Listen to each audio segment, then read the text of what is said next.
Thank you very much. Welcome you to MedZone African Motives.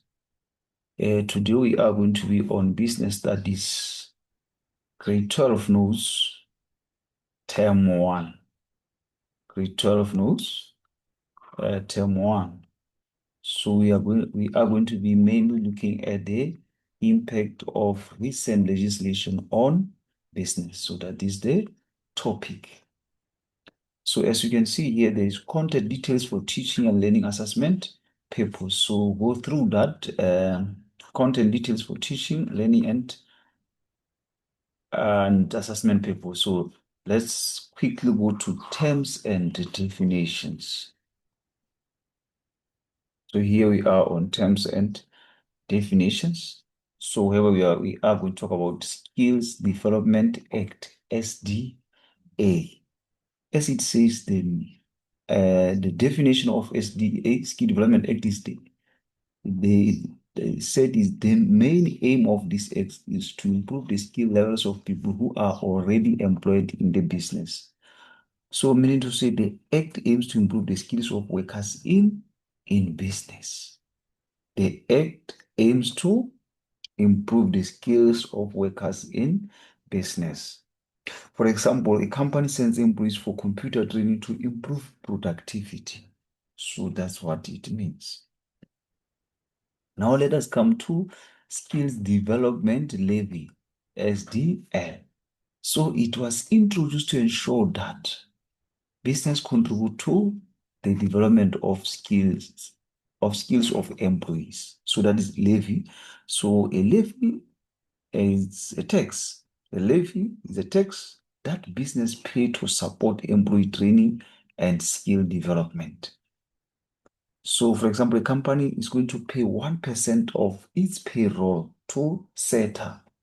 We know when we're talking about SETA, we're talking about Sector Education Training Authority.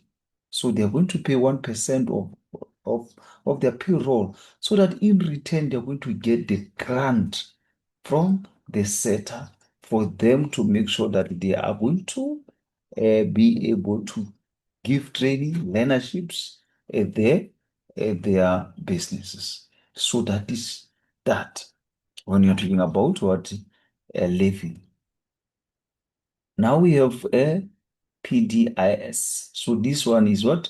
Previously disadvantaged individual or designated group. So here we're talking about people who were discriminated against in the past. We can, for example, black people, women, disabled people.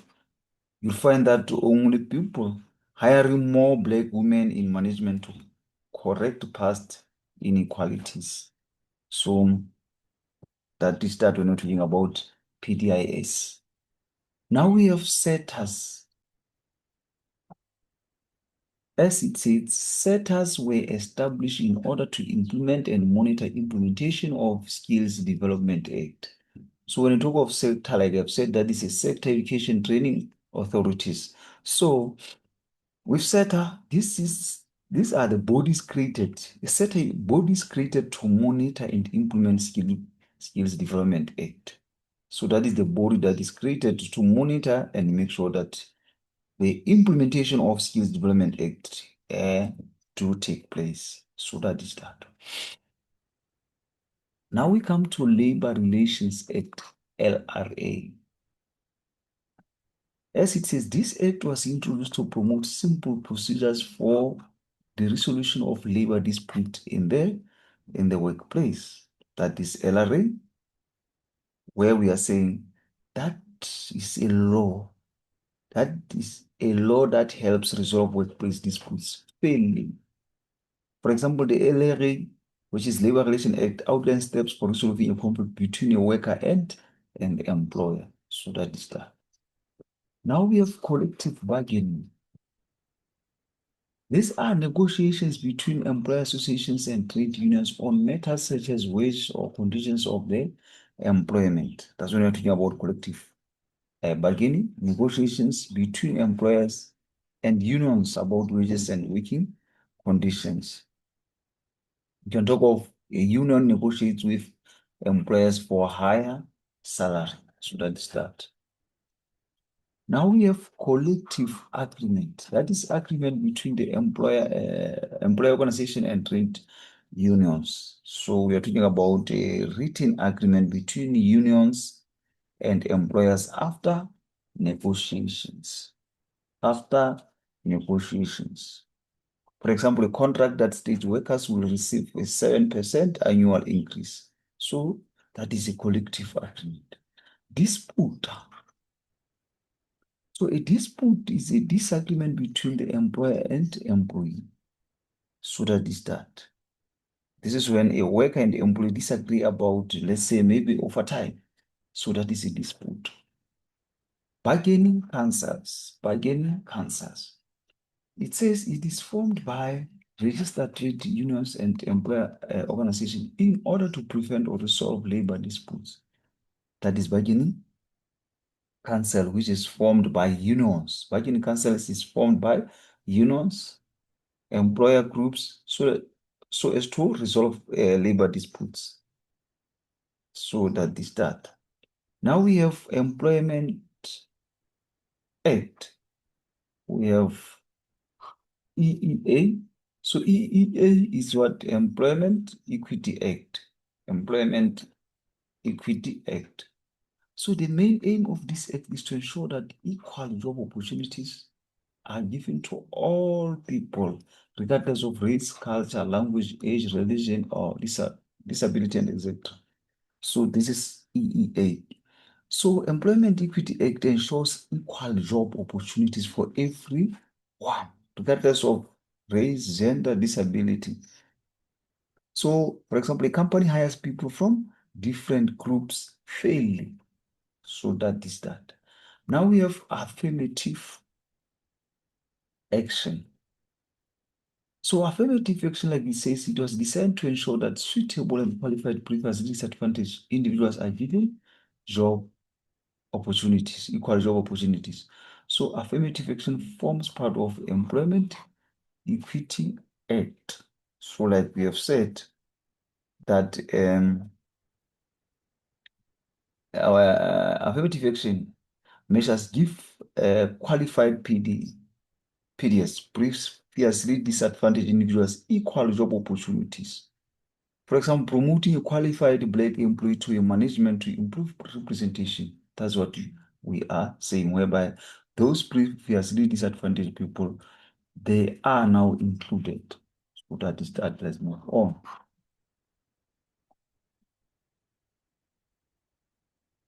So now we come to basic Conditions Employment Act. So we are on Basic Conditions Employment Act. As it says, these sets are the minimum standard of employment in order to promote fair labor practice. So what it means is that it sets minimum working conditions to ensure fair labor practices.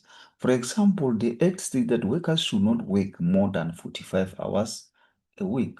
So that is that. So then we come to COIDA, Compensation for Occupational Injuries and Diseases. This act gives employees who are injured or contract diseases while on duty the right to claim compensation. The right to claim compensation. So it allows employees injured or sick due to work to claim compensation. For example, a factory worker had on duty receive compensation through COEDA, which is compensation for occupational injuries and diseases. Now we come to BBEE, Broad-Based Economic Empowerment. That is BBEE. So this act was introduced in order to ensure all full economic participation of previously disadvantaged. So this act helps previously disadvantaged groups participate fully in the economy. For example, a business increased black ownership to improve its BBEE score. That is that. Now we come to National Credit Act. This act was introduced to protect consumers against unfair and reckless credit granting by business. So it means this act protects consumers from unfair, reckless credit practices. For example, a store cannot give credit to someone who cannot afford repayments. So that is that. Now we come to credit providers. As it says, all businesses that offer goods and services on credit. So business that offer goods on service on credit. For example, furniture stores offering buy now, pay later. It falls under a credit provider. National Credit Regulator, NCR. The NCR is responsible for the regulation of South African credit industry. This means that all business that offer goods and services on credit must be registered with National Credit Regulator. Must be registered with NCR. So like we have said, it regulates all business offering credit to ensure compliance with this act, NCA.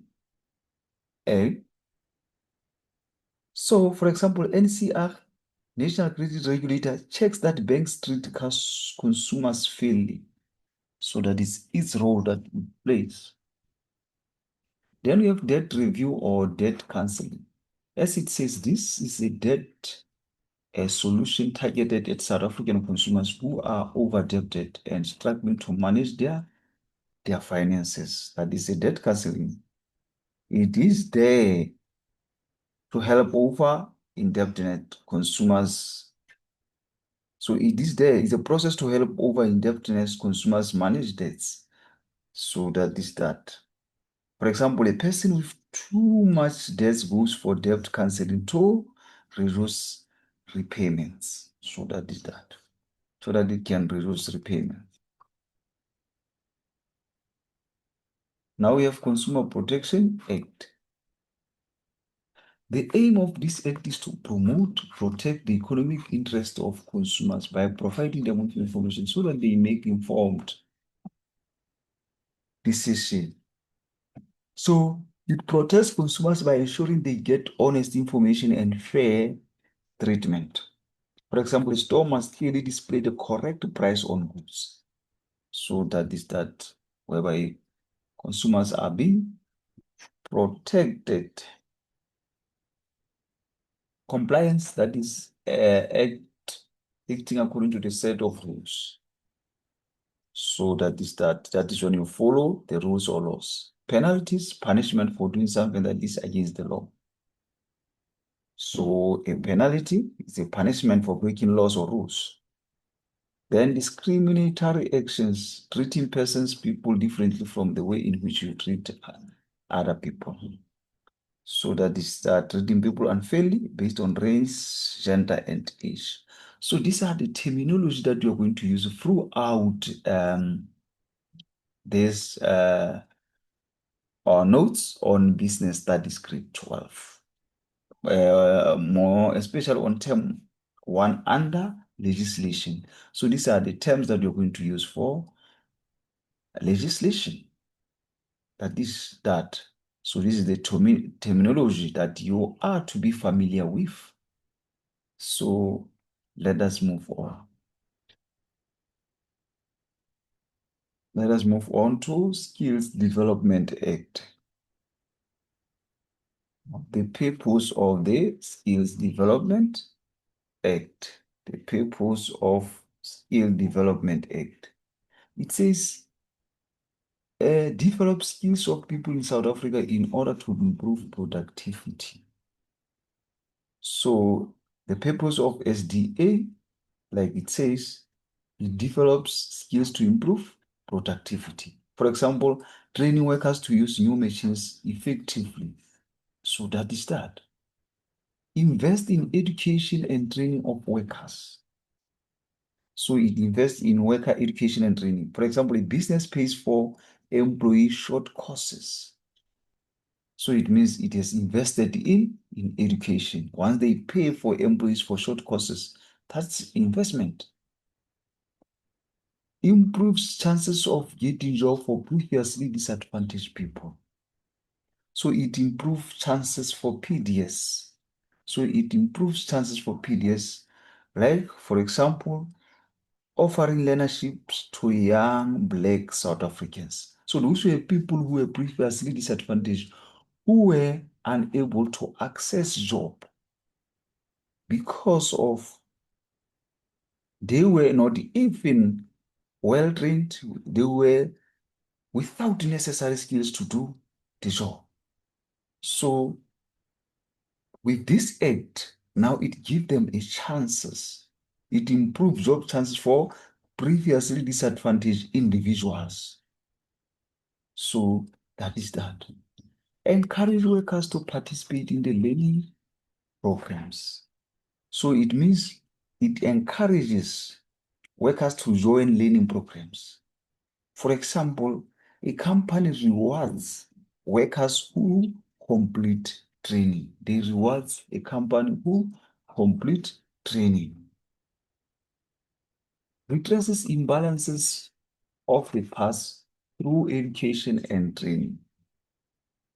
So it means that it corrects past inequalities through training. It corrects uh, past inequalities through training. For example, training more women for technical jobs. So that is that. Encourage business to improve the skills of their workers. So meaning to say it encourages business to upskill workers. For example, business run in-house training session. It improves chances of getting job for previously disadvantaged people. So it improves job chances for previously disadvantaged groups. So it simply says they are going to offer internships for unemployed youth. So that. So now let us come to the drawback. Uh, Not drawback as such, but to the positives or advantages of Skills Development Act. Impact of SDA on business, and we're going to start with positive side. It says trains employee to improve productivity in the workplace. So it improves employee productivity. It improves employee productivity. For example, skilled workers work faster and better. Skilled workers work faster and better. Promotes self-employment and Black entrepreneurship. So it supports Black entrepreneurship. It supports Black entrepreneurship. It supports Black entrepreneurship. For example, training helps Black employees start businesses. So the Black people, they can now start their own business. Increases the return on investment in education and training. So it increases return on education investment. For example, trained employees perform better. That's why I say it increases return on investment. So the return on investment, this is when our employees now are competent now to deliver. Hope you understand it. Bodies could become globally more competitive. So makes business globally competitive. Makes business globally competitive. Makes business globally competitive. So it means skilled workers help companies meet international standards. So that is that. Increases number of skilled employees in the areas where these skills are scarce. So it means more skilled workers in a scarce field. Means more skilled workers in a scarce field. In a scarce field. So that is that. For example, training more electricians where skills are lacking. So that is that. Encourages on ongoing skills development and learning to sustain improvement of skills development. So it encourages ongoing learning. Example, annual training programs for staff. That is that. Improves employment opportunities and labor movement of workers from previously disadvantaged groups. So here we are saying um, it improves job opportunities for previously disadvantaged people. So that is that. So, for example, we can talk of learnerships for unemployed youth. Workplace discrimination can be addressed through training. So, as we are saying, it reduces um, workplace discrimination through training. For example, diversity training for management. Workplace is used as an active learning environment where employees can gain practical job experience. Meaning to say, uh, it is going to make sure that the workplace becomes a learning environment. That is that. Make sure that the workplace is a learning environment. So now BB, so which is broad-based black empowerment. BBEE compliant business can improve their products and service delivery as they employ more skilled workers. So it means it improves BBEE status by making sure that training previously disadvantaged individuals increases what BBEE points. That is that. So now let us move on to the negative or disadvantages of Skills Development Act. Of Skills Development Act.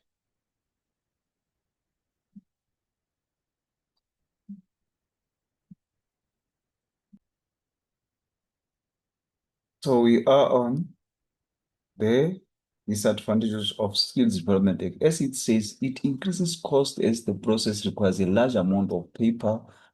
Extra paperwork increases cost, extra paperwork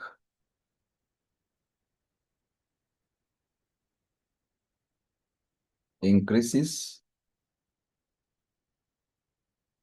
cost. For example, filing forms of SETA compliance. Implementation of CSD can be difficult to monitor and control. Hard to monitor SDA implementation. Hard,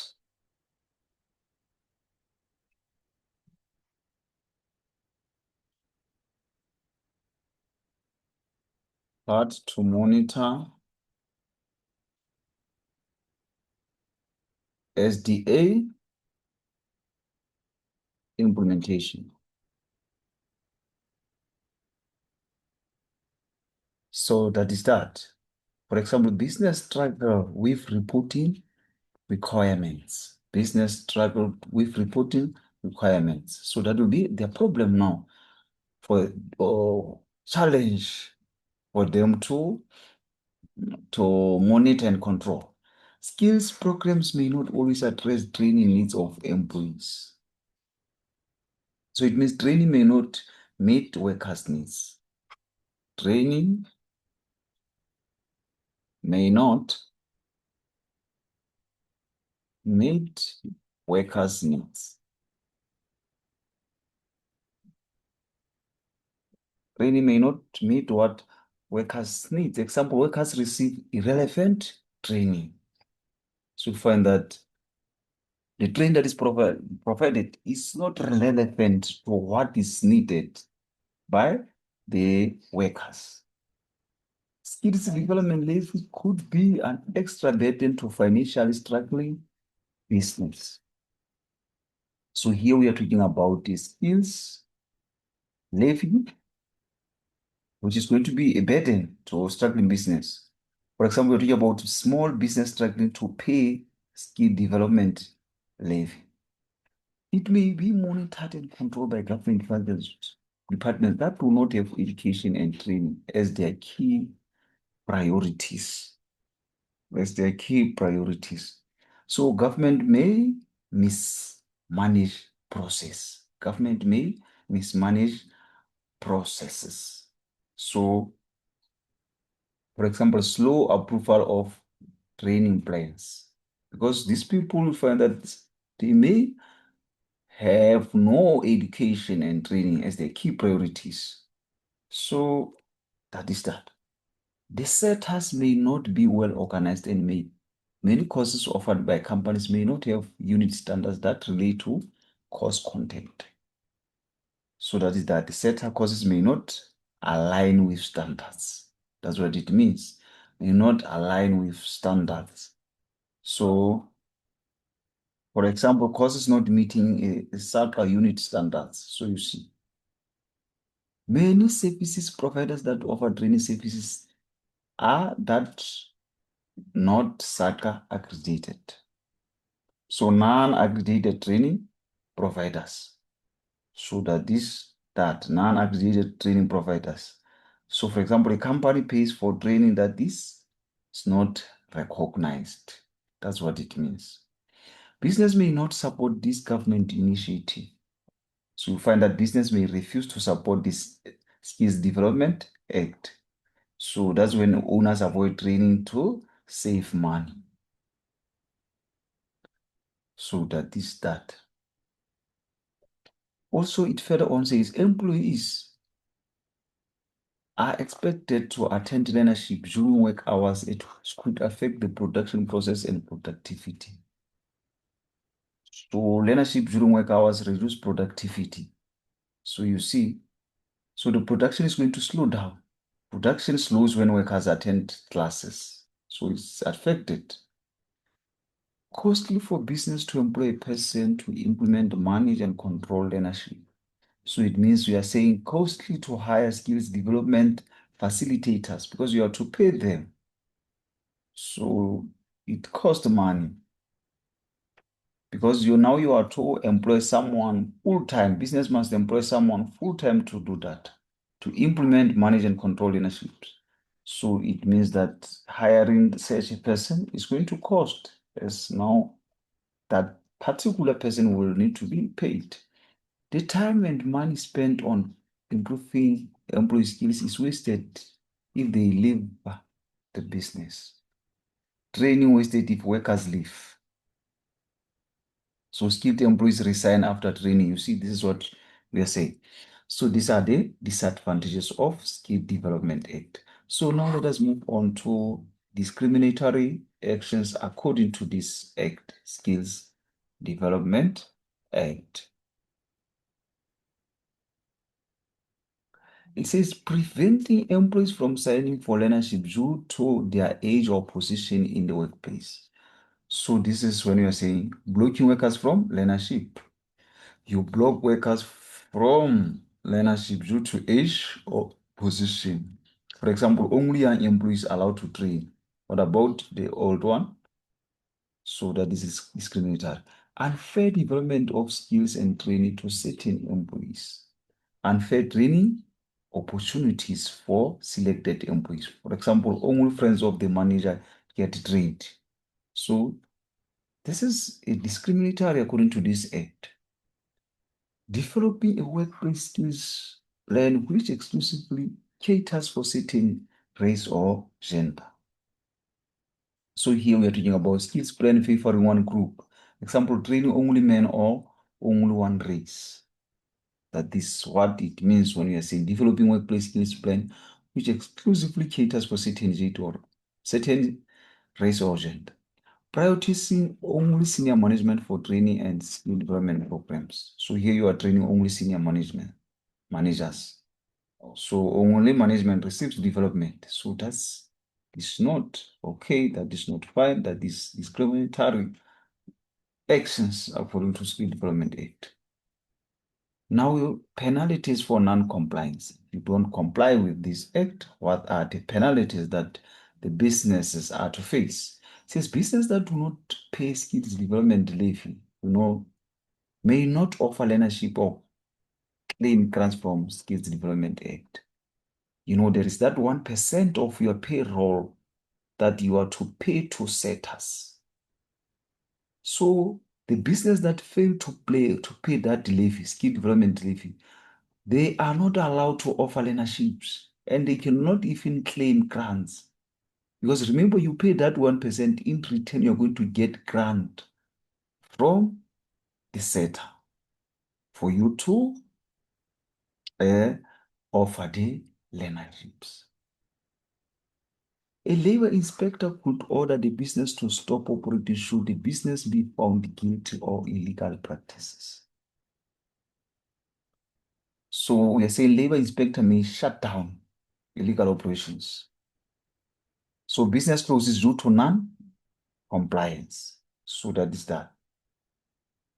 So now let us move on to ways in which business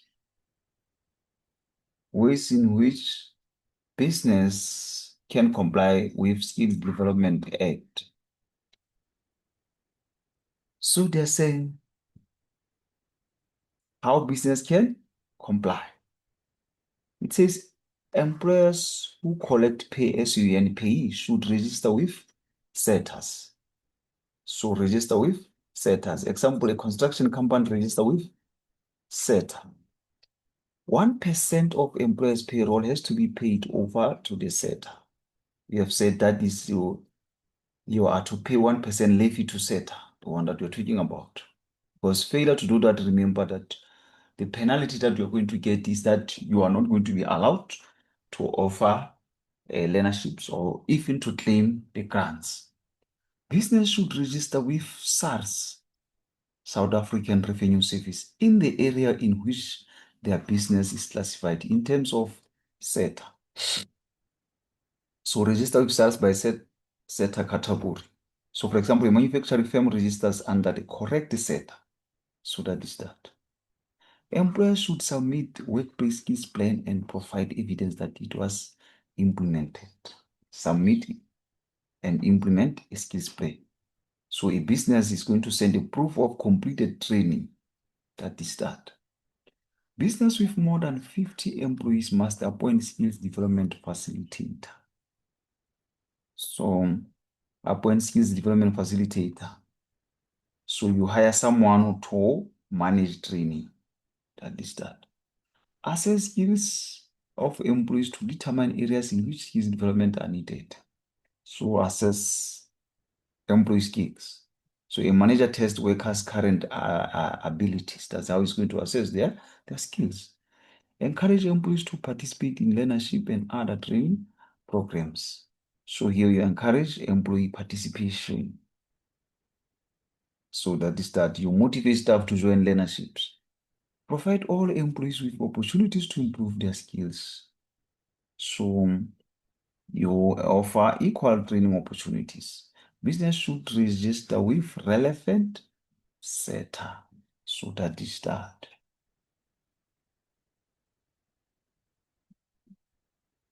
So now we come to the role of SETAs.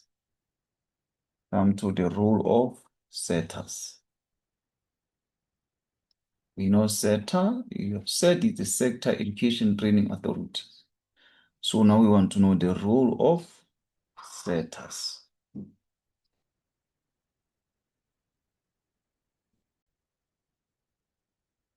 So it says report to the Director General. So they report to the Director General. So for example, SETAs submits annual reports. They submit what? Annual report. They report to the Director General by submitting annual reports. Promote and establish learnerships. So for example, SETAs advertises new training programs. So that's what it means. Collect levies and pay out grants as required. So SETA refunds business for training. So it refunds business for training. Remember, they are going to pay 1%. So in return, they're going to be refunded by grants for them to allow them to do what? To provide learnerships, to give training programs, provide accreditation for skills development facilities. So it means it accredit facilitators. Accredit facilitators. For example, approving training facilitators. Register learnership agreements and learning programs. So for example, approving students' learnerships agreement. That's when you register learnership agreements and learning programs. Approve workplace skills plans and annual training reports. So here you approve skills plans. Example, by checking company skills plan. So you're going to approve it. Just check whether their skills plan is going to respond to the needs of these trainees. Monitor or evaluate the actual training by service providers. So here, the SETA is going to inspect training centers. Allocate grants to employers, education, and training providers. So you allocate grants by giving business training funds. Oversee training in different sectors of South African economy. So that is by monitoring all health-related training. That is that, for example, that is how they can oversee training in different sectors of South Africa. Develop skills plans in line with the National Skill Development Strategy. So develop skills plans, for example, setting training goals for the sector. Draw up skills development plans for the specific economic sectors. So here we are talking about what? Drawing of what? Skills development plans for specific sectors. So this is going to happen by providing training material. For example, giving business learning guides. Provide training material or or program for skills development facilitators. So that is what I've already talked about here. Pay out grants to companies that comply with the requirements of the Skills Development Act. So you pay grants to compliant companies. So that is that. Promote learnerships and learning programs by identifying suitable workers for practical experience. So now let us move on to the funding of SETAs. The funding of SETAs. So it says skill development levies paid by employers is 80% of distributed or to the different sector, and 20% is paid into the National Skill Fund. So that is that skills development levies, as you have said, 1% payroll contributions. Donations and grants from the public. So a company donates funds to a SETA. Surplus funds from government institution. So this is where, for example, unused public money transfer to SETAs. Funds received from rendering service. So we're talking about income from services. For example, fees from accreditation. So that is that.